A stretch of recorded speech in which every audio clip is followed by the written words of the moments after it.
Today we have with us Mr Lionel Barber, the editor of the Financial Times, which is a massive newspaper which is internationally known and respected for the coverage of news relating to business and the economy. So it's a pleasure to have you here.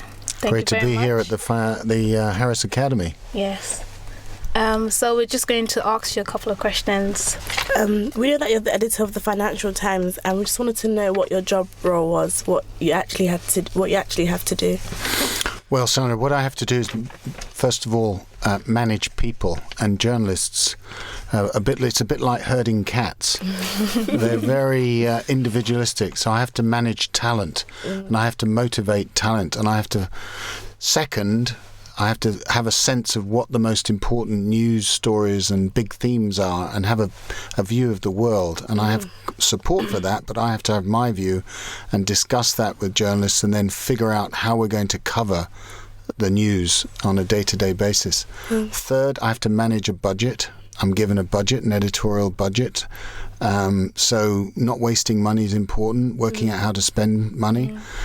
Fourth, I have to figure out appointments. Obviously, I work with colleagues, but who's going to get what top job? Who's going to get the job in Washington or Moscow or Delhi or Mumbai, Brazil, whatever. And lastly, I'm a public face of the Financial Times, so I have to speak to individuals, audiences, give lectures. I was at Harvard last week. All that kind of thing is a public role as well as a private role. Okay. What is your educational background? Like, what did you study in maybe secondary school, or uni, or college? Well, I went to a school called Dulwich College in south-east London, and I was a scholarship boy. So although there were a lot of fee-paying, I won a scholarship in the 60s, along with my twin brother, and we went off to Dulwich College, and we played lots of sport, lots of cricket and rugby, and then I won a place at Oxford University to study German and modern history. So I went to Oxford in the mid to late 70s, and then I graduated in 1978. Oh, great. You're a twin. I am indeed. Same here, yeah. Are you? But yeah. I'm the younger one. I'm 15 minutes younger. Yeah. Oh, so you're the one on the top of the pile. Yeah, I'm in charge. So do you have an eye when you spot talent quite easily within your workforce? It's always difficult to spot talent. You need to look twice to see whether what you first see is what you're going to get. And then also talent can be hidden because people have enormous potential, but if they're just pointed in the direction, they can be really, very, very good. And then there are people who want to poach your talent, my rivals in the news industry.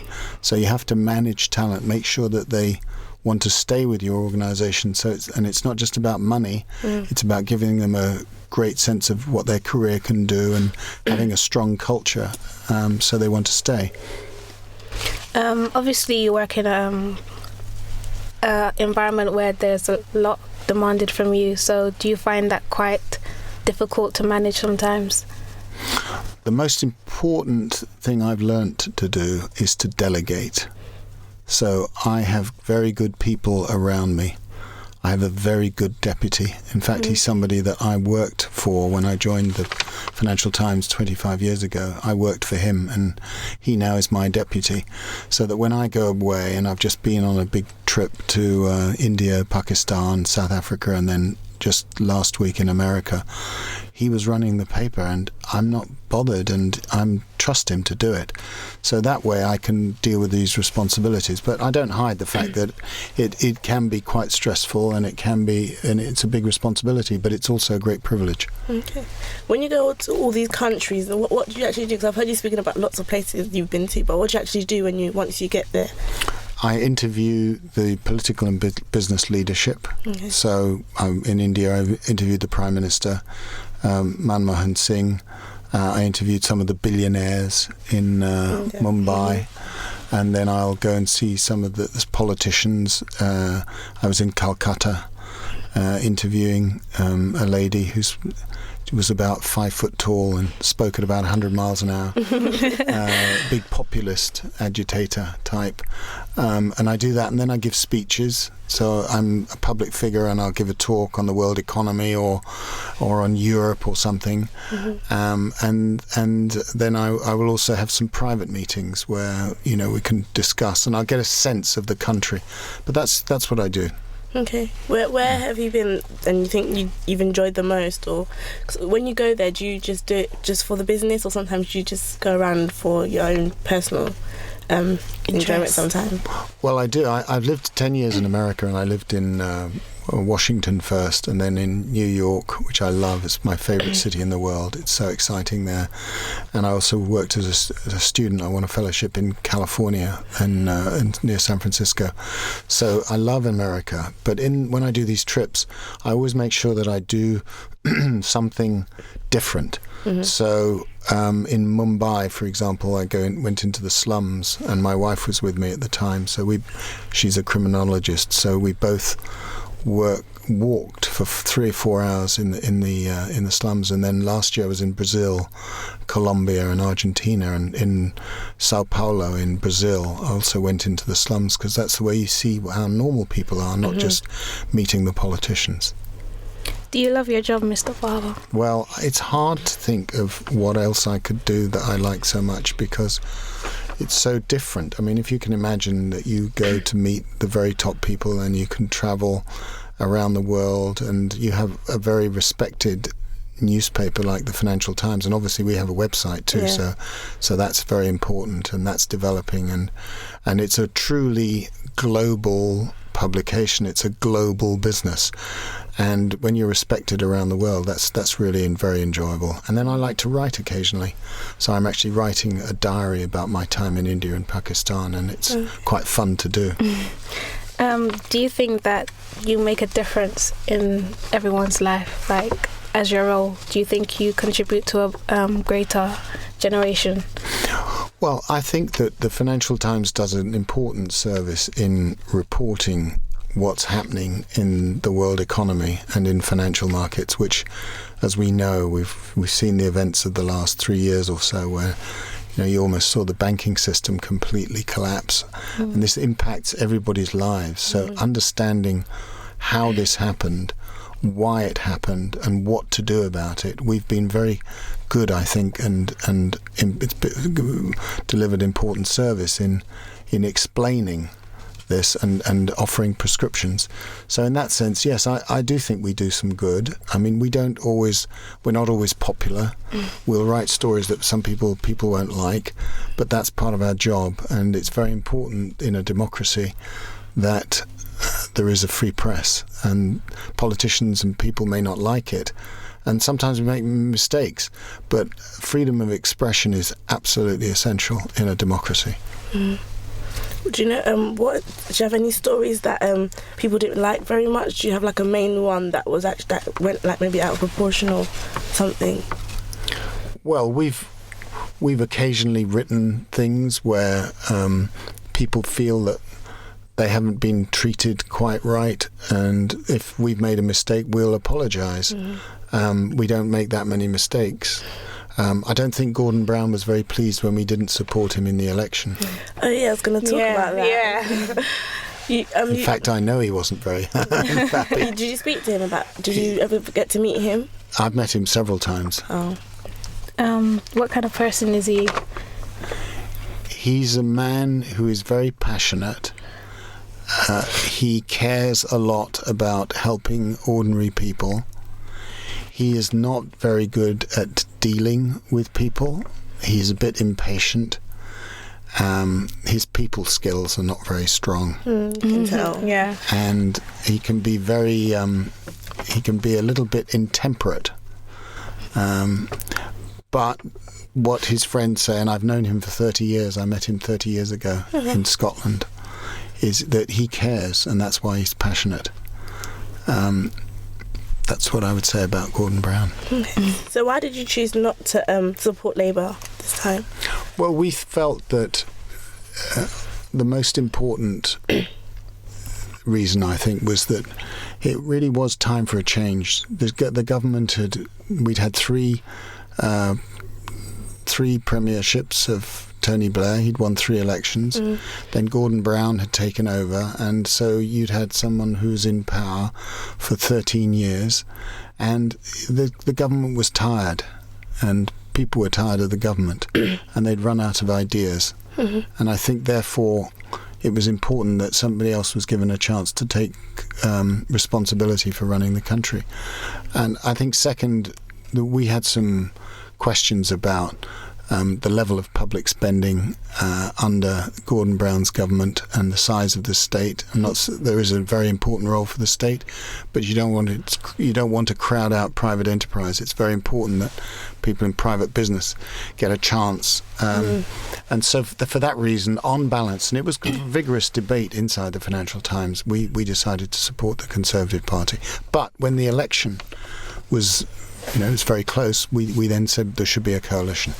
So we wanted a coalition. What do you think about all the cuts that they're making now? What does the Financial Times think about it? Well, the cuts have to be made because we have a huge deficit of more than 10% of our overall output as a country. But they have to be done very carefully. And if you do them too quickly when the world economy is very weak, then you could make things worse. It's a bit like if you have to have somebody who's knocked over in a car accident, and the first thing you do is chop off an arm. This may not be the best way. So they have to do it carefully. And I think we have some questions about the way it's being done, but in general we're supporting the government because we think that it's important that we reduce our borrowing. Obviously the cuts are essential, but do you think cuts on education really need to be totally wiped? Well, the education budget is not being cut as much as some of the other budgets. Yeah. If you look at it, some budgets are being cut by 25% over 4 years. Education is being somewhat spared. There are some cuts. I mean, what I would look for in education is how well is the money being spent. I've just been in South Africa, and there they spend more money per child than any other country in Africa, on the African continent. And they've got the worst exam results than any other country. And yet they spend much more money. So it doesn't add up. You've got to look at how money is being spent in this country and I think as well you might be able to find ways of having savings. For example, in the health service, they receive lots and lots of money. So that is a legitimate question. Okay. We read somewhere that you met the last American president, George Bush. So what was that like? Well, I spent 2 hours with the President Bush in 2001 in the spring, and I was with 4 other people, briefing him on Europe because he was about to make his first trip to Europe, and I'm sure you'd agree I obviously had a big influence over his foreign policy over the next few years. He was very charming. He was quite quick. Very Texan. He spoke in a very big Texan accent.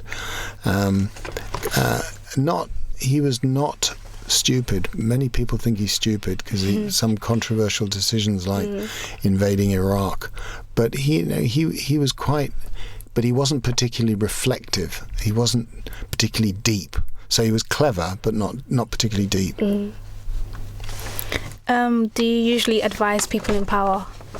No, that was a very rare example, and I thought hard about doing it because journalists don't normally offer advice. I mean, they're supposed to keep a distance and report on things, but on the other hand, I figured that if I was going to get a chance to spend 2 hours with an American president like George W. Bush, it was too good an opportunity to miss. But I'm not sure whether other leaders would want my advice, frankly. No problem. So, people that work in the Financial Times, what kind of educational background do they need? What kind of people do you look for when you're employing new people? Who do you look for? Well, we obviously want people who are bright and intelligent, because we ask a lot of them, and we ask them to tackle complicated subjects like economics and understanding finance, modern finance, and this. So we look for two types of people. One is somebody with some specialist knowledge, so we can then train them to do other things. But if they've got real knowledge of finance, they may have worked in the City of London, but then we think we can turn them into journalists. But also, above all, we want to have people, quite a diverse workforce, because we send our journalists all over the world, and we've got more than 100 foreign correspondents. And therefore, if you look at 2 years ago, we employed 4 women and 1 man. 1 woman was from California, Stanford University, spoke fluent Russian. Another girl was a Gujarati, went to Leeds University. She didn't get a first-class honours degree, but she was a really good, terrific character. Another woman was from a Bosnian Croat who came to this country when she was 11 years old. And her English, she speaks with a funny accent, but she's very smart. So we want people who are very curious and are very good at communicating. They love writing. They love reporting and finding out things. Do you think anyone could be the financial editor of the Times? Well, doing my job, you mean? Your job. What kind of special skills would they need? Or what kind of information would they need to acquire over the years? I don't think anyone could do it, because it requires some quite specific skills in terms of being able to lead quite a big organisation. I mean, we've got 550 journalists, and as I said, journalists, they are a bit like cats and herding cats, so it's tricky. I also think that you to get the top job at the Financial Times, you need to have a view of the world and spent some time around the rest of the world. That would be one thing, and being a pretty good journalist. But I'm sure in our organisation there are a number of people who could do my job, and that's the way it should be, because I shouldn't have a monopoly on power at all. Other people should be allowed, and in fact that's part of my job, is to find successors, and I have successors. Do you think that anyone inspired you in your lifetime to be like a journalist? I mean, financial editor. Well, I didn't plan, I said this earlier, to be the editor of the Financial Times. I think you can always, that's a recipe for disappointment. I did plan to have a very interesting journalistic career, because that's what I love doing, and I wanted to work abroad. And I think probably the 2 people that inspired me were my father, who was a journalist. He was a journalist. He left school at 15. He didn't go to university, and he was totally self-taught, read books, read. He really used to read lots of books. And the other person was somebody called Harold Evans, who was the editor of the Sunday Times, a very famous editor, brilliant editor, who was a campaigning editor, who the famous thalidomide story, where the drugs that mothers took when they were pregnant, and then their children were born very badly disabled. He exposed that scandal, and he exposed other things, and he's just a wonderful writer, and his name should be in anybody's book. If they want to be a journalist, you read Harold Evans' books. Okay, thank you very much. And we're running out of time now, so I just wanted to ask you one more question before you leave, because we know that you're coming to schools to have interviews and talk to us. So what is the main advice that you would give to us? What advice would you give to us for our future, for our lives? What do you think we should take on board? First, understand that as women, you're the future. You've got the drive. These boys, forget it, useless. Not entirely. But seriously, the one thing you should do is work out what makes you special. Everybody's got a special quality. And then what do you really want to do? What motivates you? What are you really interested in? And then work to that. Because having a goal, setting yourself some goals every year is good. So I am going to get up, I'm going to do something on Saturday morning, tick them off at the in the middle of the year, you've done those, but then have one goal that you really want to do, and then find the people that can help you get there, because everybody needs help. I've definitely had help in my life, I can tell you. Do you think we should start doing that now? Do you think now is the right time? Don't fix on something now at your age, but have an idea, but then develop some skills so that you've got a good CV, so that when someone like me looks at you for an interview, I look at it and I say, so she's done that. She did a swap with someone in Africa to teach in a village, and then what she did was do some voluntary work in Southwark, and then she did something else, and then you've got a CV, so you've got a real narrative and a story, so that the employer can understand, right, I know who this person is. It's not just about grades. Grades are important, but it's not just about grades. I never employ somebody at the Financial Times just because they got a first-class honours degree. In fact, the last lot did have very high degrees, but the one before that, they didn't. But they were really interesting people. Yeah. Thank you very much for your time. Thank you Well, so it's a much. pleasure. Thank you for that excellent interview.